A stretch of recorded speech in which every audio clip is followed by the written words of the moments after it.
नमस्कार मित्रांनो. आज आपण आलो इथं विश्रामबाग चौकात. तुम्हाला मी सांगितलं आता आपण टार्गेट धरलं 1,00,000 घरात आपण जायचं आहे रियांश अमृत ज्यूस घेऊन आणि लोकांची हेल्थ चांगली करायचं. त्यामुळे आज आपण राजकिशोर चहा विश्रामबाग चौकात इथं आलो आहे आणि आज आपण हे राजकिशोर चहाचे मालक आहेत. त्यांना आज आपण माहिती दिली की रियांश अमृत ज्यूस किती आजारावर काम करते, 650च्या वर आजारावर काम करते. यांना मी सांगितलं आहे आणि आपल्या अमृत ज्यूस तुम्ही बॉटल बघू शकता. त्यामुळे यांना माहिती ती आवडली आहे कारण हे काढाच आहे, ते कुठलं औषध नाही आहे, साईड इफेक्ट तर नाही आहे. त्यामुळे सरांना आज आपण सांगितलं तर यांच्याकडनं आज आपल्याला कुठल्या लोकांचं रेफरन्स जरी मिळालं बाबा इथे तर आहे तर आपण त्यांना जाऊन भेटणार आहे. आणि आपलं टार्गेट हेच असणार आहे की घराघरात आरोग्य, घराघरात निरोगी माणूस आपण करायचा.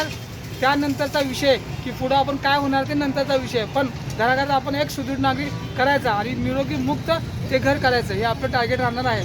त्यामुळे मिशन 1,00,000 हे आपलं टार्गेट राहणार आहे. त्यामुळे आपण वाटचाल तसं करतोय. त्यामुळं चला, जय हिंद, जय महाराष्ट्र.